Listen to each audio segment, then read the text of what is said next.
tempoh kuliah tafsir, mesti disebut majalah solusi. Majalah solusi memang saya dah baca majalah, cukup baik untuk penambahan ilmu peringkat remaja dan dewasa. Ada tak kita beli majalah ini, kita bagi pada anak kita, tuan-tuan? Majalah agama ni kita sebagai mak ayah kita yang Rasulullah baca ni.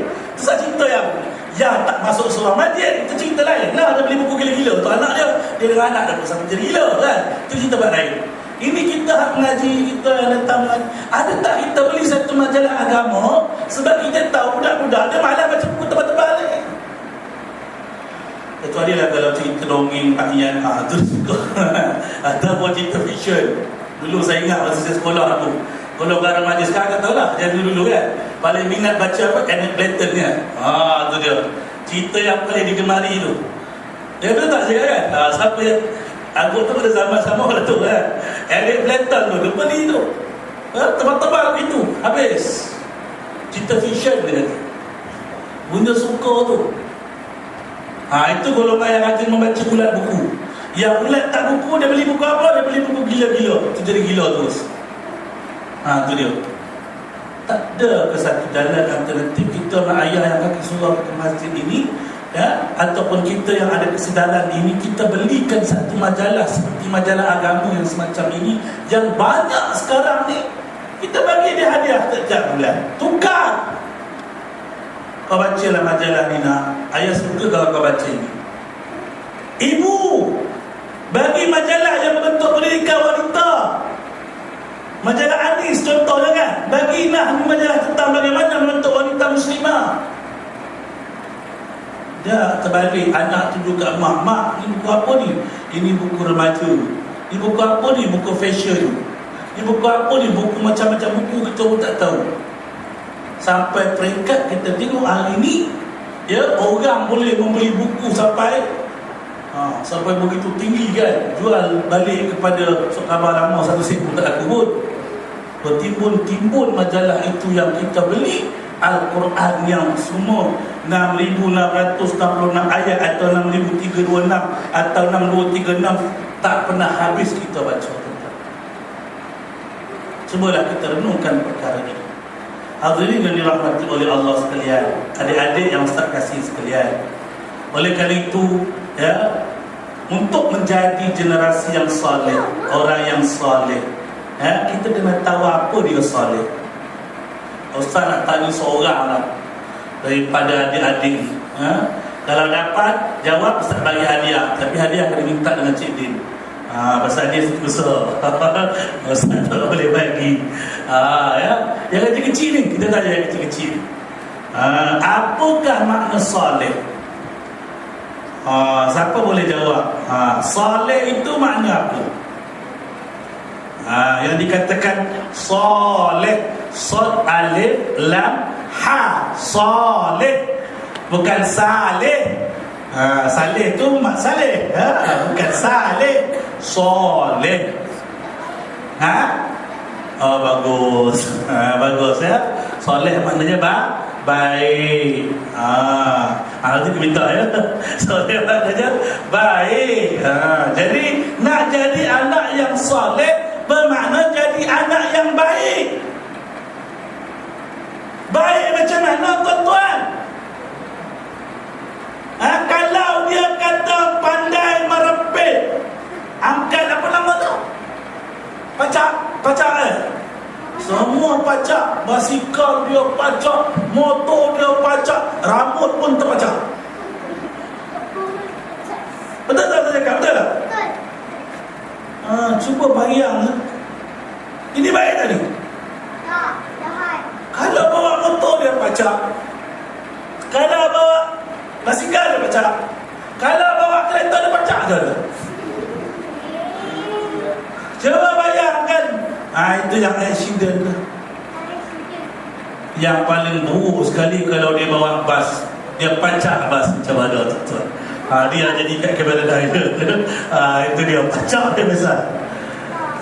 Tuan-tuan ada yang dirahmati oleh Allah sekalian, ini saya nak cerita. Ini budaya tuan-tuan, ini perangai ini. Oleh kerana apa? Kerana apa berlakunya mak rempit? Pasal mak rempit ini kalau kita tanya kepada dia, dia tidak faham dan tak mengerti apakah budaya orang saleh. Bila kita rujukkan keluarga dia, Masya Allah, mak dia rupanya tak pernah ada di rumah pergi bekerja, bapa dia pun pergi bekerja, lama-lama dia boring duduk di rumah. Maka dia cari jalan penyelesaian adalah berkawan dengan budak-budak yang sama macam dia, sama-sama bengang, sama-sama bangang. Itu dia. Sama-sama tension, sama-sama dalam keadaan tertekan. Maka mereka buatlah aktiviti yang macam itu. Maklum semua ini. Maka siapakah orang yang akan menarik mereka kembali ke jalan Allah SWT? Di manakah golongan ini menjadi sesat? Jawabnya kerana tidak ada satu role model yang boleh membawa mereka kepada menjadi orang saleh. Kita tak wujudkan itu. Contoh, sahabat, contoh. Kita datang semayang, kita tak wujudkan satu tempat untuk golongan remaja. Selepas semayang antara maghrib dengan isyak, golongan remaja ni kalau dia datang semayang, dia boleh buat apa? Boleh mengaji, baik, good boy. Kalau datang mengaji dia buat apa? Tak usah kata remaja, tuan-tuan, kita tahu remaja ini yang saat dia paling dia menggelojak di saat remaja lah. Kan? Kita semua maklum. Kita orang tua ni, tuan-tuan, orang tua ni, lepas maghrib, antara maghrib dengan isyak, kan? Kalau tak ada kuliah, kalau yang warak tu dia baca Quran. Kita kata kan? Yang warak dia duduk dekat tepi sana ambil Quran baca. Ni orang tua ni, bukan kata budak-budak, orang tua. Kemudian ada seorang lagi pula ambil tasbih zikir. Yang saya pula semayang sunat. Yang tak semayang sunat, yang tak baca Quran, yang tak zikir tu dia buat apa? Dia melepak. Ini biasa dah. Kalau saya duduk dekat masjid-masjid duduk tu dah ada anjung, rumah khas anjung. Dekat situ lah tempat melepak duduk berhalaqah juga. Halaqah lepak nama dia. Bukan setakat halaqah lepak, sambil-sambil melepak tu 2-3 batang rokok selesai. Nampak tuan-tuan? Tadi panggil malaikat datang sama-sama semayang, ni panggil jin pula sama-sama berborak dengan jin. Ada saya cerita ni benda yang pernah berlaku. Saya kata ini orang dewasa bila tidak ada aktiviti, dia akan buat benda macam ni. Kerana apa? Dia tahu antara waktu tu tak ada benda nak buat.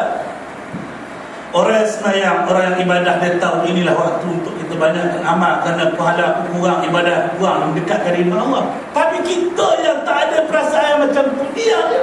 Ini kita dah umur kita ni. Kalau remaja macam mana tuan-tuan? Ini sebagai mukadimah saya ceritakan di sini untuk sama-sama kita berfikir. Di manakah kita sediakan ruang untuk mereka ini? Dalam surau atau masjid, macam di masjid pun kita bincang di mana ruang kita. Kita kena berfikir bahawa mereka juga perlukan kepada sesuatu benda yang mereka mengisi jiwa mereka. Mungkin kita, saya katakan tadi, kita boleh adakan video, kita boleh adakan macam-macam benda. Kita golongan dengan dewasa ini, kita kena turun kepada remaja, kita kena berbual, tanya. Seorang bapa contohnya, kita sebagai seorang bapa, anak kita dah berumur 13, 14, 15 dah balik. Dia masuk SPM. Biasanya kan antara 13 PMR dengan SPM. Jarang bapa saya dapat tahu yang nak cakap dengan anak dia ketika itu. Ketika itu dia tengok anak daripada padang sebelah mata, anak daripada bapa daripada sebelah mata. Itu dia. Ada. Nak cakap bukan? Tak, macam tu saja. Dapat pula berita daripada orang-orang lain, berkawan kat surau, ya anak kau. Kenapa? Oh, betul lah anak kau. Kenapa? Kau tak tahu? Tak tahu. Dia samseng kat sekolah. Dah bersiram. Merah telinga dia jadi macam tu, timur panjang macam jadi apret dia telinga. Balik rumah tak cakap banyak, kita tak soal tu dah. Naik tangan selalu kaki saya terus. Padahal dia dah besar dah. Patutnya kita tanya dulu, pastikan berita. Iza ja'ukum fasiqun binaba'in fatabayyanu an tusibu qauman dah tahu dah. In ja'akum fasiqun binaba'in fatabayyanu an tusibu qauman bijahalah fatasbahu ala ma fa'altum nadimin. Dah tahu dah. Kalau datang orang yang fasik bawa berita, maka hendaklah kamu berhati-hati, selidik dulu. Kenapa boleh jadi berita itu akan menjadikan kamu menyesal? Kata Allah Ta'ala, kawan kita tu bukan semua baik. Kadang-kadang nampak je baik. Yang sedangkan ke surau, ke masjid pun saya katakan dulu, Sayyidina Umar kata apa? Belum tentu dia baik. Datang satu orang jumpa Sayyidina Umar, bawa satu orang jadikan saksi. Sayyidina Umar tanya, di mana kamu kenal lelaki ini jadikan saksi? Dia kata, aku Rubama. Dia tanya, boleh jadi Rubama tarahu yusalli fil masjid. Kau lihat dia semayang dalam masjid dia. Umar dia diperasan. Dia boleh tahu. Sayyidina Umar maka kawan dia, na'am, izhab, pergi. Tak boleh pakai saksi ni. Pasal apa? Innaka lam ta'rif, kau belum kenal lagi ni. Hak mari semayang tu buat belum kenal dia jadi baik lagi. Belum kenal dia tu sama ada adil atau fasik lagi. Tak mari semayang, tuan-tuan, confirm dah. Hak tu yang kita dengar cakap dia. Betul saya cakap ni. Biasanya kita tak tahan dengar cakap orang yang tak semayang saja. Yang kita jadikan kadang-kadang jadi pendoman. Ini yang menyebabkan kita kadang-kadang bertindak kemudian kita menyesal. Dalam keadaan marah, tanpa anak yang kita tak tahu dia buat salah ataupun tidak. Baru mati pukul anak. Itu yang kes dera anak. Sedangkan dalam Islam nak merawat anak pun ada cara dia, bukan sampai lebam-lebam. Dia punya jawab sebenarnya, aku bapak aku pukul bapak dia pun tak mengaji agama. Pasal itulah pukul dia macam tu. Mak ada dia nak balas dendam sebab bapak dia pukul dia balas dekat anak pula. La ilaha illallah. Ini masalah yang terjadi, tentu yang saya kata. Sebab apa? Sebab saya kata model saleh itu tidak wujud. Mengapa model saleh ini tak wujud? Bapak tadi adalah bapak yang tidak ada agama. Ada pengajian di surau, di masjid, tak pernah mari. Ada pengajian dalam rancangan TV9, tanyalah ustaz pagi, pernah buka? Tak henti pun. Ada program tu dia tanya lagi. Mana memang tak pernah buka lah. Padahal banyak program-program agama sekarang ni. Banyak kita buka channel tu, ada channel ada agama. Ada ustaz-ustaz yang menjawab beberapa soalan dan sebagainya. Radio pun banyak.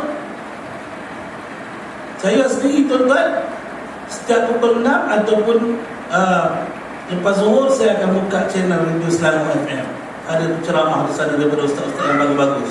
Tuan-tuan boleh buka, tengok. Dan soal jawab agama, supaya ilmu kita bertambah.